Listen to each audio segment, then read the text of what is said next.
Breaking news చూస్తున్నాం. Raj Tarun versus Lavanya కేసులో మరో ట్విస్ట్ నెలకొంది. రాజ్ తరుణ్ పై నార్సింగ్ పోలీసులు కేసు నమోదు చేశారు. రాజ్ తరుణ్ కొన్నాళ్ల క్రితం తనకు అబార్షన్ చేయించాడని లావణ్య ఫిర్యాదు చేసింది. అందుకు సంబంధించిన మెడికల్ డాక్యుమెంట్స్ తో పాటు తన దగ్గర ఉన్న ఆధారాలను పోలీసులకు ఇచ్చారు. దీంతో రాజ్ తరుణ్ పై నార్సింగ్ పోలీసులు కేసు నమోదు చేశారు. తాము 10 ఏళ్లుగా కలిసే ఉన్నామని రెచ్చగొట్టి ఉద్దేశపూర్వకంగా ఆడియోలు రికార్డ్ చేశాడని లావణ్య ఆరోపిస్తున్నారు. మాల్వి మల్హోత్రాతో రాజ్ తరుణ్ విదేశాలకు వెళ్లేందుకు ప్రయత్నాలు చేస్తున్నారని చెబుతున్నారు. ఇదిలా ఉంటే ఉదయం లావణ్యపై మాల్వి మల్హోత్రా ఫిలిం నగర్ పిఎస్లో ఫిర్యాదు చేశారు. తన సోదరుని బెదిరిస్తోందని ఆరోపించారు.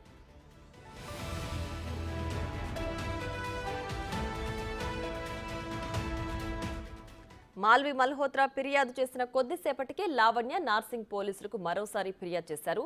రాజ్ తరుణ్ తనకు అబార్షన్ చేయించాడని ఫిర్యాదు చేయడంతో పోలీసులు కేసు నమోదు చేశారు.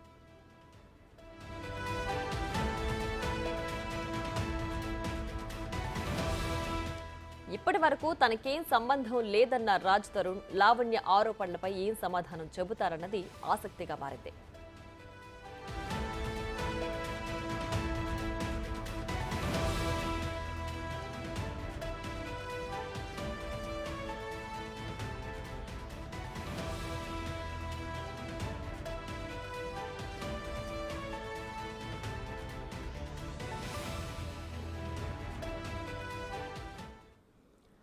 ఇదే అంశానికి సంబంధించి మరింత సమాచారం మా ప్రతినిధి రాణా లైవ్ లో అందించడానికి సిద్ధంగా ఉన్నారు.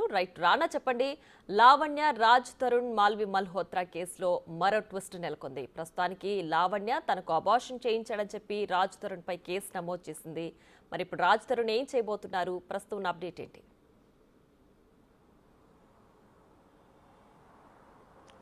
వన్ వీక్ నుండి రాజ్ తరుణ్తో లావణ్యకు సంబంధించిన వివాదం కొనసాగుతూనే ఉంది. మధ్యలో మాల్వి మల్హోత్రా వచ్చి కంప్లైంట్ ఇవ్వడంతో ఈ యొక్క వివాదం అనేది పీక్ స్టేజ్కి వెళ్ళినటువంటి సిచ్యువేషన్ అయితే కనపడుతుంది. అయితే మొదటి నుంచి ఒకటే చెప్తుంది లావణ్య, నా దగ్గర అన్ని ఆధారాలు ఉన్నాయి, ఖచ్చితంగా ఆధారాలు బేస్ చేసుకొని నేను ఆరోపణలు చేస్తున్నాను, దాని దగ్గరికైనా నేను వీరిపైన కేసు పెట్టబోతున్నానని కూడా చెప్పిన నేపథ్యంలో నిన్న అనూహ్యంగా మరొకసారి లావణ్య తన లాయర్తో కలుపుకొని నార్సింగ్ పిఎస్కి వచ్చింది. నార్సింగ్ పిఎస్కి వచ్చిన తర్వాత దాదాపు 170 వరకు కూడా తనతో ఉన్నటువంటి ఎవిడెన్స్లు, ఫోన్ రికార్డ్స్, దాంతోపాటు స్క్రీన్ షాట్స్, చాటింగ్స్ ఇవన్నీ కూడా డాక్యుమెంట్ రూపంలో అలాగే పెన్ డ్రైవ్ రూపంలో కూడా పోలీసులకి సబ్మిట్ చేసినట్టుగా మనకు సమాచారం అవుతుంది. దీనిపైన అవన్నీ పరిశీలించిన తర్వాత ప్రాథమికంగా ఇప్పుడైతే రాజ్ తరుణ్ పైన సెక్షన్ 493 కింద అలాగే మరో కొన్ని సెక్షన్స్ కూడా అతనిపై పెట్టి కేసు నమోదు చేసినట్టుగా మనకు తెలుస్తుంది. దాంతోపాటు కొన్ని కీలకమైనటువంటి అంశాలని కంప్లీట్ కాపీలో ఆమె ప్రస్తావించినట్టుగా తెలిసింది.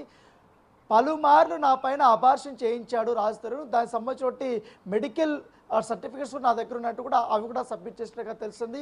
ఆల్రెడీ 11 సంవత్సరాలతో నాతో కాపురం చేస్తున్నా కూడా ఇప్పుడు ఎవరైతే మాల్వి మల్హోత్రా ఒక హీరోయిన్ వచ్చింది మధ్యలో, ఆమె వచ్చినప్పటి నుంచి మా ఇద్దరి మధ్య దూరం పెరిగింది. ఇదే అంశాన్ని వారికి సంబంధించిన ఎఫ్ఐఆర్ గురించి నేను ప్రశ్నించినప్పుడు ఆయన నా పైన ఈ రకంగా నిరాధారమైనటువంటి ఆరోపణలు చేయడంతో పాటు నన్ను డ్రగ్స్ కేసులో కూడా ఇరికించేలాగా కూడా అతను ప్లాన్ చేశాడంటూ కూడా కొన్ని ఎవిడెన్స్ను ఆమె సబ్మిట్ చేసినటువంటి పరిస్థితి కనపడితే గతంలో ఇదే పోలీస్ స్టేషన్ లావణ్య పైన డ్రగ్స్ కేసు కూడా నమోదైంది. ఎందుకంటే డ్రగ్స్ అమ్ముతూ పట్టుబడినట్టు కూడా ఆమె పైన కేసు నమోదైంది. తర్వాత ఆమె జైలుకి వెళ్ళింది. 45 రోజుల పాటు రిమాండ్లో కూడా ఉన్నటువంటి పరిస్థితి కనపడితే తర్వాత రిలీజ్ అయినప్పుడు తర్వాత మళ్ళీ రాజ్ తరుణ్తో కాంటాక్ట్లో కావడానికి ప్రయత్నించింది. ఆ సమయంలోనే అతను పట్టించుకోలేదంటూ కూడా ఏదైతే వీరిద్దరూ కలిసి ఉన్నటువంటి ఇల్లు ఏదైతుందో ఆ ఇంట్లో నుంచి కూడా వెళ్ళిపోయారంటూ కూడా ఆమె కామెంట్ చేసినటువంటి పరిస్థితి అయితే కనపడుతుంది. అయితే చాలా క్లియర్ కట్గా రాజ్ తరుణ్ ఎంతమందితో అతను ఎఫ్ఐఆర్ పెట్టుకున్నారు అన్న దానిపై కూడా కొన్ని ఎవిడెన్స్ అని చెప్పింది. కొన్ని పేర్లు కూడా ఆమె బయటపడినటువంటి నేపథ్యం కనపడుతుంది. అయితే నిన్న సాయంత్రం ఒక ఆడియో రిలీజ్ అయింది. ఎందుకంటే దాదాపు 4 సంవత్సరాలకు ముందు వీరు ఆర్గ్యుమెంట్ చేసుకున్నప్పుడు వీళ్ళు రెచ్చగొట్టు ఉన్నటువంటి ప్లేస్లో అప్పుడు లావణ్య కొన్ని బూత్ పదాలు వాడుతున్నటువంటి ఆ రికార్డ్ని రాజ్ తరుణ్కి సంబంధించిన వ్యక్తులు కొంతమంది నేను రిలీజ్ చేశారు.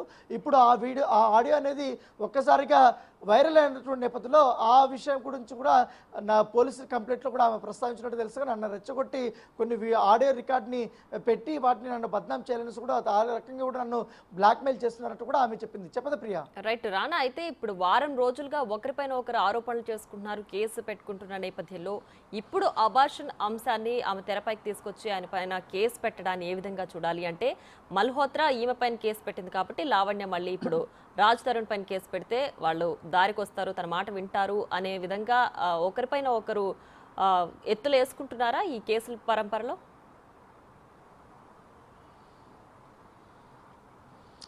అయితే ఇక్కడ లావణ్య చెప్తున్నది ఏంటంటే, మేము ఆల్రెడీ రిలేషన్షిప్లో ఉన్నప్పుడు, లివింగ్ టుగెదర్లో ఉన్నప్పుడు, అతను నాతో శారీరకంగా కూడా సంబంధం ఉన్నప్పుడు, ఇప్పుడు మరొక వ్యక్తి మధ్యలోకి వచ్చి మమ్మల్ని విడగొట్టేసి నన్ను రోడ్డు పాలు చేస్తే నేను ఎట్లా తట్టుకుంటాను? నేను ఏకంగా జైలుకు కూడా వెళ్ళొచ్చాను కాబట్టి నా పెయిన్ కూడా అర్థం చేసుకోవాలి కదా. తను కూడా ఒక మహిళ. నేను ఆ ఉద్దేశంతోనే వాళ్ళ బ్రదర్ కానీ వాళ్ళ ఫాదర్ కానీ నేను ఫోన్ చేశాను, మాట్లాడాను, తనతో కూడా మాట్లాడాను. అలా మాట్లాడిన క్రమంలోనే వాళ్ళు రెచ్చగొడుతూ, వాళ్ళు నన్ను బెదిరిస్తూ నిన్ను చంపేస్తామో, రాస్తారని వదిలించి వెళ్ళకపోతే నిన్ను చంపేస్తామంటూ కూడా నీకు మెసేజ్లు, వాయిస్ మెసేజ్లు కూడా పెట్టారంటూ కూడా లావణ్య చెప్తున్నటువంటి అంశము.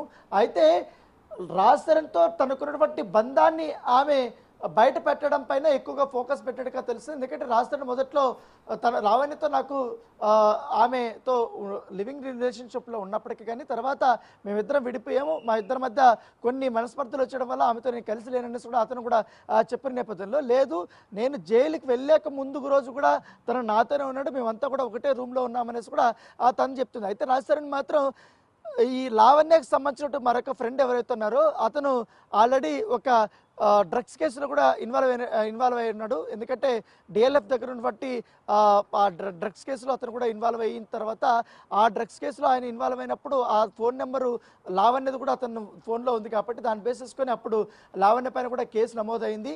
అయితే ఆ కేసు నడుస్తుంది. తర్వాత మరొక డ్రగ్స్ కేసులో కూడా ఆమె ఇరువైంది. అయితే మొదటి నుంచి కూడా మస్తాన్ అనే వ్యక్తి మీద ఆరోపణలు చేస్తున్నాడు రాజశరణ్. ఎందుకంటే లావణ్యకి మస్తాన్కి ఇద్దరికి సంబంధాలు ఉన్నాయి, వాళ్ళకిద్దరికి ఎఫ్ఐఆర్ ఉంది. అది చూడలేక నేను పైగా నా ముందే ఆమె డ్రగ్స్ తీసుకోవడము, తర్వాత వల్గర్గా బిహేవ్ చేయడము, వల్గర్గా ఫోన్లు చేసి మాట్లాడటము, ఇవన్నీ చేయడము, నన్ను బెదిరించడం, ఇవన్నీ చూసిన తర్వాత నేను ఆమెకి దూరంగా వెళ్ళిపోయాననేసి కూడా తను చెప్తున్న వర్షను. అయితే మాల్వి మల్హోత్రా మాత్రం మరొక వర్షన్ చెప్తుంది.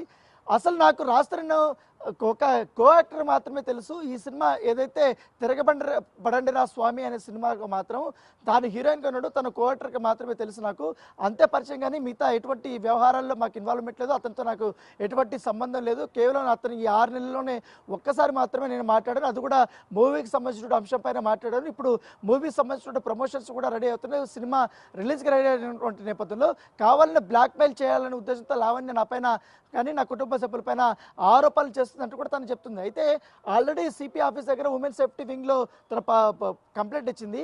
అది అయిన తర్వాత 2 రోజుల తర్వాత మళ్ళీ నిన్న ఫిల్మ్ నగర్కి వెళ్ళింది. ఫిల్మ్ నగర్కి వెళ్ళిన తర్వాత లావణ్య తర్వాత ప్రెస్ మీట్లో పెట్టినటువంటి అంశాలు, ఆమె చేసినటువంటి కామెంట్స్ పైన మరొకసారి ఫిల్మ్ నగర్ పోలీస్ స్టేషన్లో కంప్లైంట్ ఇచ్చి ఆ కేసు నమోదు చేయించినటువంటి పరిస్థితి. ఇప్పుడు లావణ్య పైన ఆల్రెడీ కేసు రిజిస్టర్ అయింది. సో మరోవైపు ఇక్కడ నార్సింగ్ పోలీసులో రాజశరణ్ పైన కేసు నమోదైంది. దాంతోపాటు మాల్వి మల్హోత్రా పైన కూడా ఆమె ఫిర్యాదు చేసింది కాబట్టి అవి కూడా పోలీసులు పరిశీలిస్తున్నారు. ఇప్పటికే రాజ్ తరుణ్ పై లావణ్య 493 కేసు కూడా సెక్షన్ కింద కూడా కేసు నమోదు చేసినట్లుగా తెలుస్తోంది. అలాగే మెడికల్ ఎవిడెన్స్ కూడా సమర్పించారు కదా. సో ఇంకా ఏ సెక్షన్ల కింద కేసు పెట్టే అవకాశం ఉంది?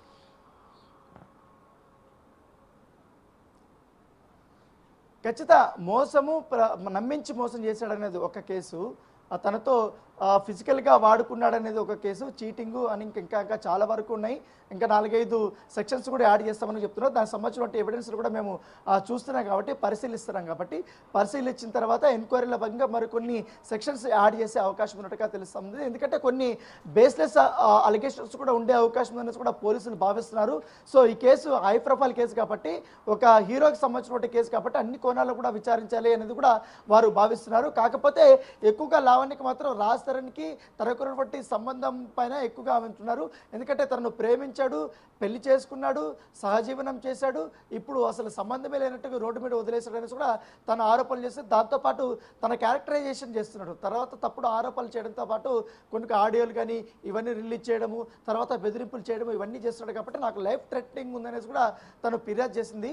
సో దానిపైన కూడా ఇప్పుడు ఎంక్వైరీ చేస్తుంది. సో ఇవన్నీ చూసిన తర్వాత రాజశరణ్కి కూడా నోటీసులు ఇచ్చి ఆయన కూడా విచారణకు పిలిపించే అవకాశం ఉన్నట్టుగా మనకు సమాచారం అవుతుంది. అయితే మాల్వి మల్హోత్రా కేసు కూడా ఇప్పుడు విచారణకు వచ్చింది కాబట్టి ఆ కేసులో కూడా ఇప్పుడు లావణ్యని ఫిల్మ్ నగర్ పోలీసులు అయితే విచారణకు పిలిపించే అవకాశం ఉంది.